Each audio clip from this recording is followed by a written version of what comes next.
veux du pain? Tu veux du pain? Coucou Elisabeth. Bonjour Sabrina. Aujourd'hui, on vous a préparé une petite vidéo. Ah oui, super, la petite vidéo. Hmm. Elisabeth, quelle est la photo derrière toi? Que représente la photo derrière toi? Oh, derrière moi, Sabrina, c'est un humanoïde.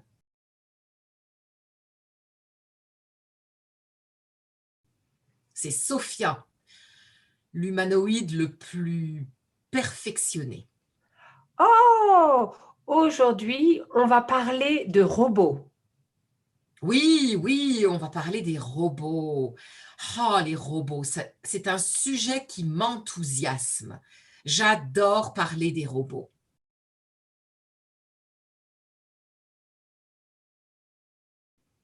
Et Ah, toi, Sabrina? non, je déteste les robots, Elisabeth.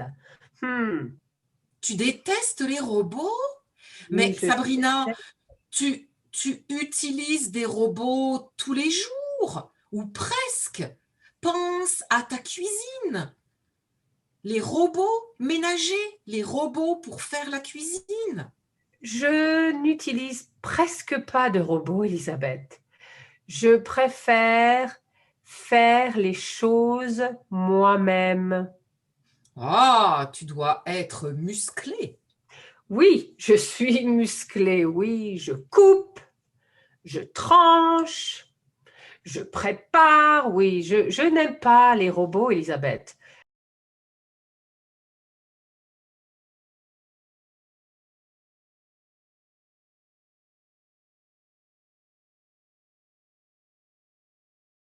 Je n'aime pas les robots. Les robots sont trop mécaniques pour moi.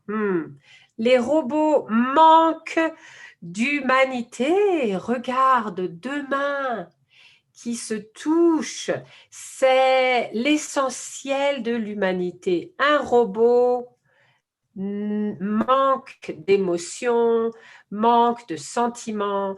Un robot ne ressent pas les choses qu'un humain ressent. Alors, oui, oui, je suis d'accord avec toi.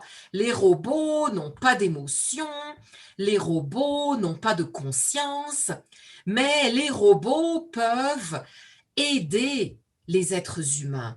Les robots peuvent apporter de la tendresse. Regarde Sabrina, regarde. Tu vois derrière moi, on voit un homme âgé et on voit un jouet en peluche blanc. Oui? Eh bien, ce jouet en peluche est un robot. Ouais, il s'appelle Paro. Et c'est un robot qui est utilisé dans les maisons de retraite.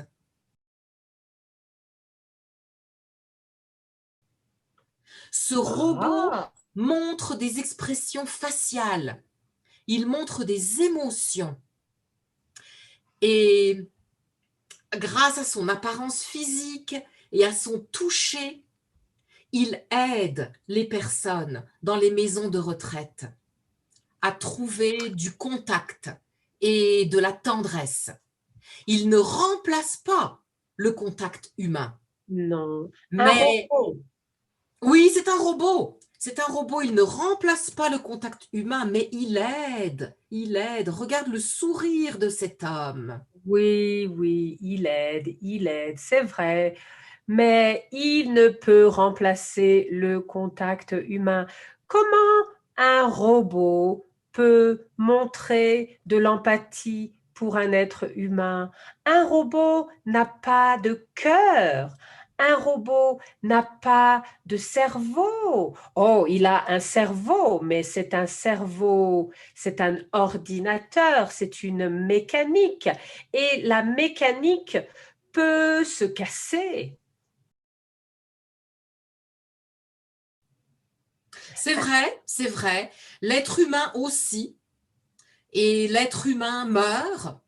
Le robot se recharge avec de l'électricité, par Ah exemple. oui, oui, le robot se recharge avec de l'électricité. Le robot a une vie plus longue que la vie d'un être humain. C'est vrai, je reconnais. Mais un robot ne pourra jamais remplacer l'humanité d'un humain. Je Un suis d'accord robot, avec toi, Sabrina. Un robot ne un remplace pas l'humanité d'un humain, mais un robot peut apporter de la tendresse, de la sécurité. Et puis, regarde aussi en médecine, en chirurgie. Regarde, ça c'est Da Vinci. La précision de Da Vinci pour les opérations chirurgicales. Une main humaine peut trembler quand il faut être extrêmement précis. Da Vinci ne tremble pas. Da Vinci reste stable et à la précision nécessaire. Hmm. Il y a des robots qui sont importants dans la médecine, dans la technologie, mais Elisabeth, un robot, le rôle d'un robot est de faciliter la vie d'un être humain.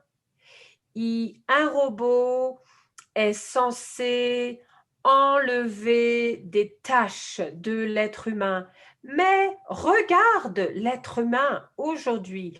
L'être humain passe beaucoup de temps à des tâches futiles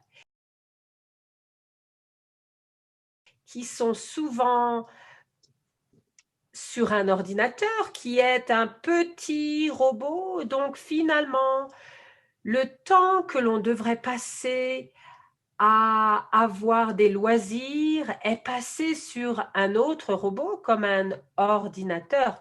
Et Elisabeth, il faut être méfiant des robots. Parce que, Elisabeth, il y a des questions éthiques. Les robots peuvent être utilisés par nos gouvernements pour nous surveiller. Est-ce que tu veux vivre dans un état de surveillance? Ah, Sabrina, oui, oui, je vois que tu es un peu paranoïaque. Est-ce que tu as peur aussi que le robot se retourne contre l'être humain, que le Oui, robot domine le maître? exactement. J'ai peur. J'ai peur que le robot se retourne contre nous et qu'il vienne à nous dominer. Oui, j'ai très peur, Elisabeth. J'ai très peur de cela. Parce que ça n'est pas nouveau. Déjà, hein, Mary Shelley, avec Frankenstein, avait eu cette idée. Donc, je crois que c'est quelque chose qui est ancré dans l'esprit des hommes. Cette peur d'être dominé par la créature qu'on a créée ou le robot. Mhm. Et Elisabeth, un robot ne peut pas procréer. Un robot ne peut pas avoir d'enfants.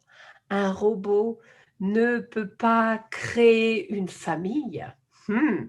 Ah, nous sommes bien d'accord, Sabrina, mais un robot peut aider à diagnostiquer.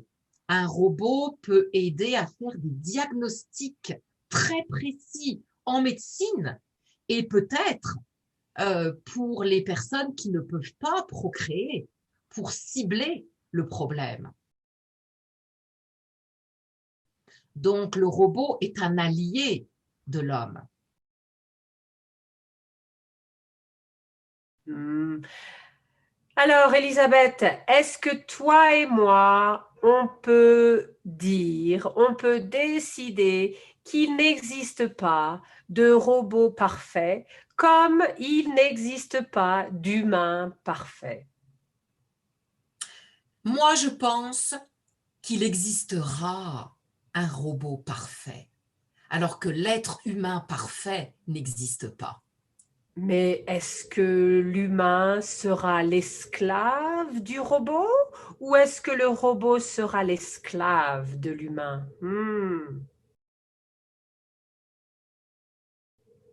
Si on pensait en termes de partenariat, le robot sera le partenaire de l'humain. Ah, est-ce que tu penses que un jour un robot pourra donner sa main à un humain et que la main sera presque similaire à la main d'un être humain? Elle l'est déjà, Sabrina. Ok. Bien écoute, c'est toujours intéressant de converser avec toi et d'avoir des opinions différentes, divergentes. Ah oui, j'adore parler avec toi, Sabrina. Bon, bien écoute, on se dit à la prochaine. À la prochaine. Au revoir, Elisabeth. À bientôt. Attention au robot derrière toi. Si vous avez aimé cette vidéo, s'il vous plaît, abonnez-vous à notre chaîne YouTube. Ah oui, mettez-nous un like et un petit commentaire sympathique. Merci.